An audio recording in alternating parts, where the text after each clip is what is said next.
Hi, I'm Daniel. I'm a sleep physician. And if you have insomnia, this channel is for you. Today we're going to look at an email from Zoltan, 24 years old, who's had disturbances in his sleep for the past few weeks.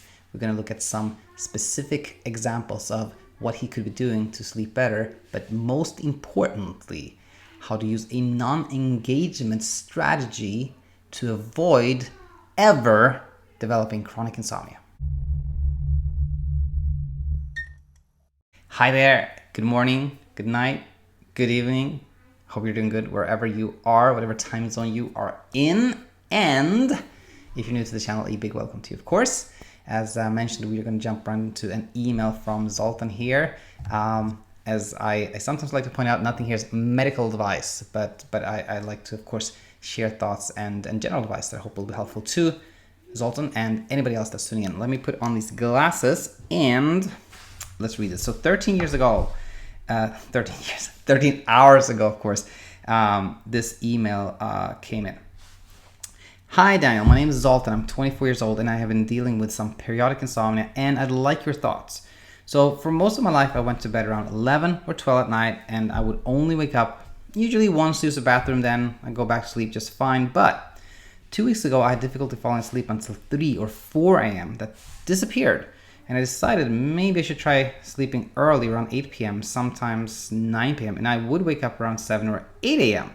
That is my usual. And it worked great. But last night I went to bed at 10 and I woke up at 12 and I was sleeping much better yesterday before. I only used the bathroom to drink some water, but I couldn't fall asleep. Any thoughts? So, first of all, I'm super happy that you emailed me at this point in time, Zoltan, because your email is very different from the typical email I get. The typical email I get is about this long, and it starts off with, I stumbled across your channel, and then it's like 3 paragraphs about how a person developed insomnia, and then about all the things they've done to sleep better, and all the things they've tried, and how they're still struggling. Your email, Zoltan, is kind of free. It's like it's so free of these behaviors and thoughts and rituals and like magical thinking and all the things that characterize somebody that has chronic insomnia. So I was very happy to read that. Now, what I think is happening is simply the following, Zoltan, that sometimes what happens is we randomly don't sleep well for some time. I mean, sometimes it's very obvious, like I have a big exam tomorrow, or I'm excited about something, or I'm upset about something, and sometimes it's for no particular obvious reason. We just can't sleep, and then we may try various things to sleep better. And it sounds like in your case, you started to go to bed. You went to bed earlier, actually, which most of the time doesn't help, but in your case, you went to bed earlier and you actually slept better for some time.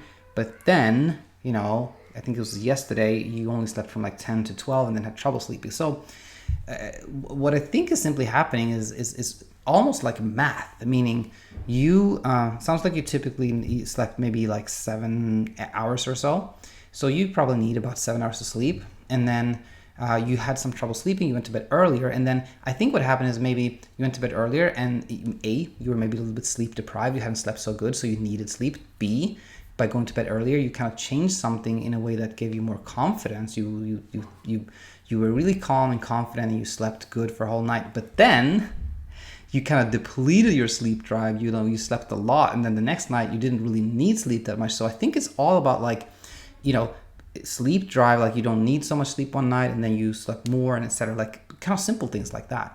So first of all, the least important part here is, so what should you be doing right now? Well, I think a good strategy for you is number one, having waking up at the same time every morning. That's super important, and maybe you're doing that. It wasn't completely clear, but getting up at 7 a.m. every morning for now is great, and then going to bed for now, perhaps a tad bit later than your usual bedtime, maybe like not before 11:30. So even if you start feeling sleepy around 9 or 10 or something, like wait till about 11:30 and do that for 1 or 2 weeks or something like that.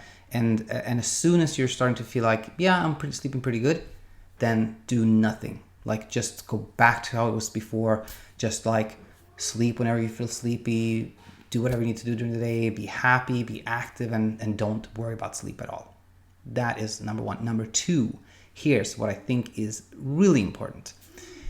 Now, you're 24 years old and you have had a little bit of trouble sleeping here. I wouldn't even call it necessarily insomnia. Insomnia, yes, means like everybody has trouble sleeping. You can call that insomnia, but chronic insomnia is somebody who's trouble sleeping like more than 3 months. So I would just consider you having a little sleep disturbance. But here's the important part, is that because this has happened one time, it may very well happen again. It's very likely to happen again.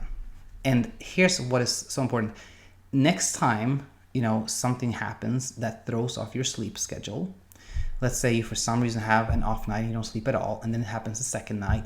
What you should not be doing is engaging. You should not start think, why couldn't I sleep? This is a problem. I have to do something about it.